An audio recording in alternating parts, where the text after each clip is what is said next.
Let me tell you a day. What is a zodiac sign? Well, find it out from here. Interesting, no? Actually, we do believe in astrology, right? There are many stories regarding astrology, and one of the favorite epic in India. Guess what? Let's have a small clip. But all the fun and cheerfulness stopped suddenly as the dark clouds surrounded the sky and a heavenly voice cut across like the crack of a whip. O foolish Kans, beware! The eighth child of Devki shall be the cause of your death. Hearing the strange voice, Kans became angry. His In a face prophecy, reddened. Kans was told that the eighth child of Devki will kill him. Child of yours will have to die! Yeah! You fool! You will not gain anything from killing the innocent children. Your killer has already been born somewhere. He will destroy you as soon as the time comes. So don't you dare change the will of the Lord. Kans was eventually killed by Krishna. Many more other stories are there. Let's have another one today. Hello there, Yasmin here from My Education My Power, and today we'll discuss the lesson The Tiger King from the book Vistas class 12. Entire text will be appearing on the screen before you with all the meanings of the difficult words. Let's get started. Let's know some interesting fact about the author. Kalki Krishnamurti is one of the favorite Tamil novelists in the 19th century. The real name of Kalki is Ramaswamy Iyer Krishnamurti. Kalki Krishnamurti is not only the novelist but also Tamil writer, journalist, poet and independent activist. Most novels of Kalki Krishnamurti was first printed in serialized form, later reprinted compiled content in the book form. In the very first paragraph, the author talks about the main character, hero of the story, the king of Pratibandhapuram. He is given a list of titles to emphasize on his greatness. To sum up all the titles in one, the king is called the Tiger King. We'll come to know the reason behind these titles given to him. Let's read in the story.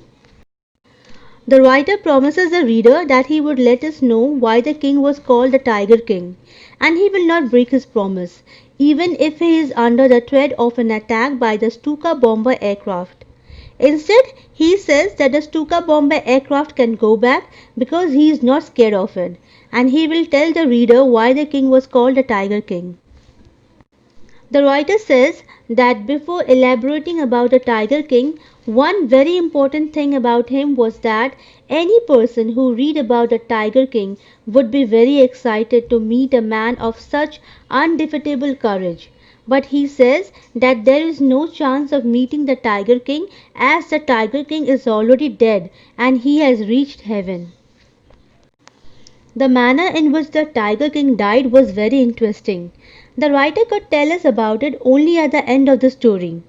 He adds that when the Tiger King was born, astrologers had predicted at that time that one day the Tiger King would die.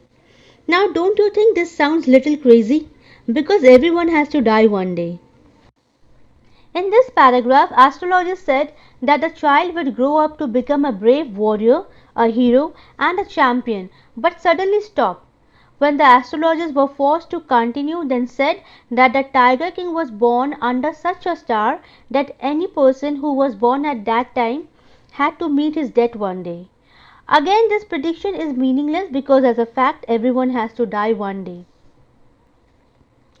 As the astrologers revealed their secret prediction, a miracle took place. The 10-day-old Tiger King, whose name was Jilani Jung Jung Bahadur, spoke up. All the listeners were surprised to see a 10-day-old baby speak. The Tiger King said in his squeaky voice that all those who were born have to die one day. What was the new in that? He added that if the astrologers told him the cause of his death, then would make some sense to him. The chief astrologer was amazed to see a 10-day-old baby speak and ask intelligent questions. It was unbelievable for him, just like the news which came from the wars. He took off his finger from his nose and looked carefully at the little prince. Then he added, as the Tiger King was born in the hour of the bull, which was an enemy of the tiger, Hence, the Tiger King would die due to a tiger.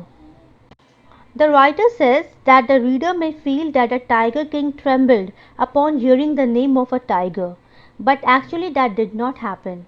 Instead of being scared, he said that all the tigers should beware.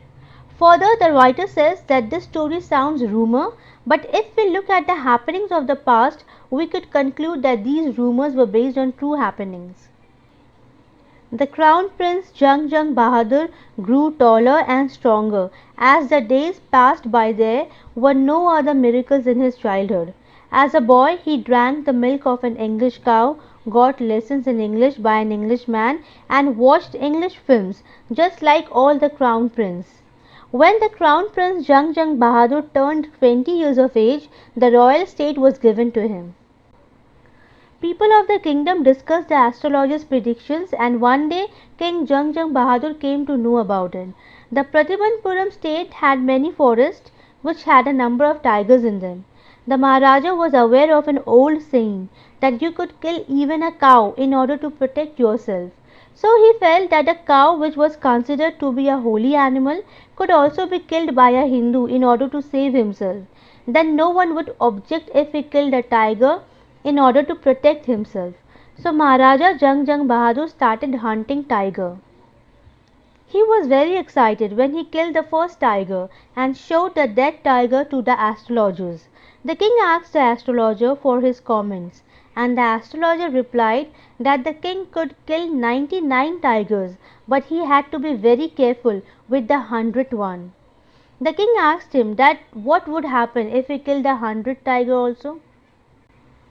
The astrologer replied that he would tear all his books of astrology and set them on fire. He continued that he shall cut off his hair and would change his profession from an astrologer to an insurance agent, as he would not remain a good astrologer any longer.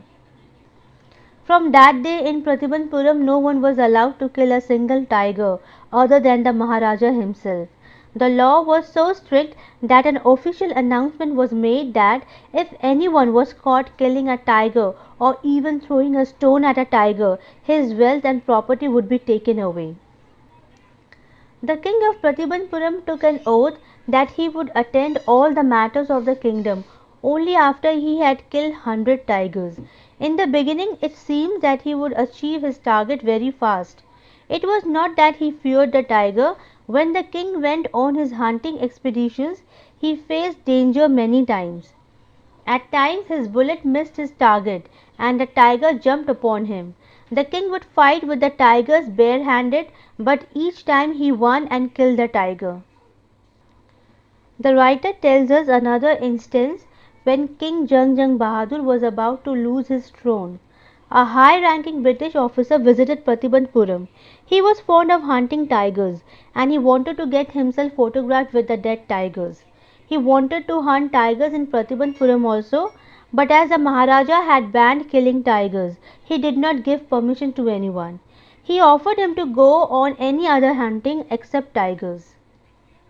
The British official secretary sent a message to the Maharaja that he did not want to kill the tiger.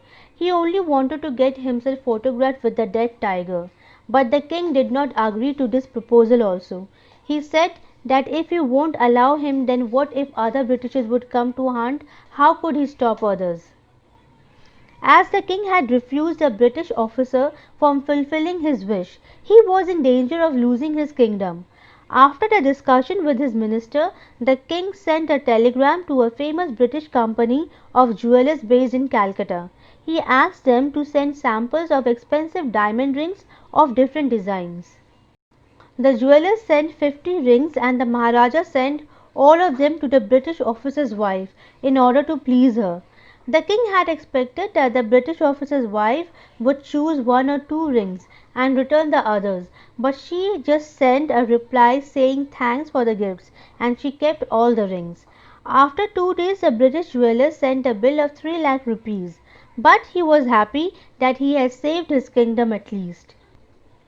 In a span of 10 years, he had killed 70 tigers successfully, but a problem arose soon. The problem was that there were no more tigers in Pratibandpuram. The writer creates humor here when he says that maybe the tiger practiced birth control activities and did not produce offsprings, or maybe they committed suicide. He also adds that they did not want to be killed by an Indian but wanted to be killed by a Britishers. One day the king with the gun in his hand called his minister and said that he was left with 30 more tigers to kill. The minister was scared when he saw the gun and he shouted at him, said that he was not a tiger nor a gun because he thought the king would kill him. The king had called the minister for another work. The king wanted to get married. The minister was confused. He said that he already had 2 wives, so how could he marry the king? The king got annoyed and scolded the minister for speaking nonsense. He said that he wanted a tiger. So here again the writer creates humor when he says that the minister told the king that he should think over his decision. The minister adds that the king's ancestors were married to the sword, and so if he wanted to get married he could marry the gun. But marrying a tiger and getting a tiger queen for the kingdom was not a good idea. Now this was very hilarious, and the Maharaja started laughing. He said that he did not want to marry either a tiger or a gun, but he wanted to marry a girl from another kingdom. The minister followed the orders and he found the right girl from a state which had a large number of tigers. So every time King Jung Jung Bahadur visited his father-in-law, he would kill 5 or 6 tigers in the kingdom. In this manner the king killed 99 tigers, and the skins of the tigers decorated the walls of the reception hall of Pratibandpuram palace. As the Maharaja had killed 99 tigers, he was to kill just one more to complete his target. He became very anxious and curious to kill the 100th tiger. All through the day and night he kept on dreaming of killing the 100th one. The tiger population in father-in-law's kingdom has also finished. The king was very desperate for one single tiger that he could hunt, after which he would give up hunting as he would not fear tigers any longer. He was reminded of the late astrologer's words that he was supposed to be very careful with the 100th tiger as they were uncontrolled animals, but he was not able to find a 100th tiger that he could kill. The writer again creates humor by saying that it was easier to find tiger's milk in the kingdom rather than an alive tiger. This made the king very sad. His sadness came to an end when he got the news that in a hillside village sheep were disappearing very fast. There were 2 people in the kingdom, Kadar Mian Sahib and Viraswamy Nekar, who could swallow the whole sheep. As this was not their job, so it was calculated that there was a tiger at work. The villagers were very excited and they informed the king about it. The Maharaja was so happy that he exempted the villagers from all taxes for 3 years and set out to hunt this tiger. The king could not locate the tiger easily, and it seemed that if the tiger was hidden in order to go against the king's desire of killing the tiger. But the king was very determined. He did not leave the forest until he would find the tiger. With the passing days, he became very angry. In his anger, he removed many officers from his kingdom. One day, in his fury, he called the minister and ordered him to increase the land tax to double. He felt that by doing this, the people would become unhappy and his kingdom would become a part of the Indian National Congress. By doing so, the minister would also resign from his post. This was the king's way of threatening the minister. The minister realized that the king was very angry and he thought that if the tiger was not found soon, it could lead to destruction. The minister found that the tiger that had been brought from the People's Park in Madras was hidden in his house. He felt relieved. The minister along with his wife pulled the tiger into his car and drove the car to the forest where the Maharaja was hunting. The tiger did not come out of the car and the minister had a tough time pushing the tiger out of the car into the forest. The next day the same tiger was spotted by the Maharaja. He was very happy to see the 100th tiger and he aimed at the tiger. The tiger fell down as if he had been shot dead by the king. He was overjoyed to have killed the 100th tiger and had fulfilled his promise. He ordered that a tiger should be brought to the capital in a grand procession. After the king had left, the hunters took a closer look at the tiger and saw that it was alive. They realized that the king's bullet had missed the tiger. The tiger had nearly fainted due to the shock as the bullet had passed close to it. The hunters were confused what to do, and so one of them aimed at the tiger and shot it dead. Then the hunters followed the king's order and took the dead tiger to the town in a procession. It was buried and a beautiful tomb was erected on the tiger's grave. After a few days, the Maharaja's son's third birthday was celebrated. Till that time, the king had been so engrossed in tigers hunting that he had never spent any time with his family. Now, as he had fulfilled his promise of killing 100 tigers, he gave his attention to his child. King Jangjang Bahadur wanted to give a special gift to his son on his birthday, but could not find any suitable gift for his son. Finally, he saw a wooden tiger in a toy shop and considered it to be the perfect gift. The wooden tiger cost only 2¼ annas, but the shopkeeper knew that if he quoted such a low price to the king, he would punish him. So the shop owner told the king that it cost 300 rupees. The king was very happy and took the tiger from him. The king and his son played with the wooden tiger. The tiger had been made by an unskilled carpenter and it had tiny shavings of wood pricking out of it. One of the shavings pierced the Maharaja's right hand. The Maharaja pulled it out and continued to play with the prince. The next day there was a lot of infection in Maharaja's right hand and the infection turned into a wound full of pus and spread all over the king's right arm. 3 famous surgeons were called from Madras to operate. After the operation, the surgeons came out of the theatre and said that the operation was successful and the Maharaja was dead. Here the surgeons' words are contradictory and confusing because if the king died, it meant that the operation was unsuccessful, whereas they said that it was successful. Actually, they were supporting the words of the astrologer. The wooden tiger was a 100th tiger that had killed the king Jangjang Bahadur and thus made the astrologer's prediction true. So in this manner the 100th tiger took revenge upon the tiger king and killed him. So friends, the writer wants to say that no one can change what's written in destiny no matter what they do. The story ends in a dramatic irony. The story began with a prophecy that the king is supposed to die because of a tiger. The story arouses our interest henceforth. A rigid king, to prove the prophecy to be a futile and wrong one, launched himself into the expeditions of 100 tigers with daunting determination. Though he was successful to engrave 99 tigers, he got stuck for the last one. Eventually, the 100th tiger was also killed indirectly, which took a dramatic twist at this juncture. The king gifted his son a wooden tiger which was not skillfully furnished.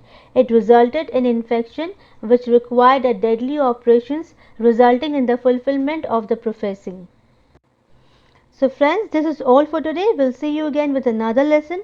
Till then, take care and stay well. Bye for now.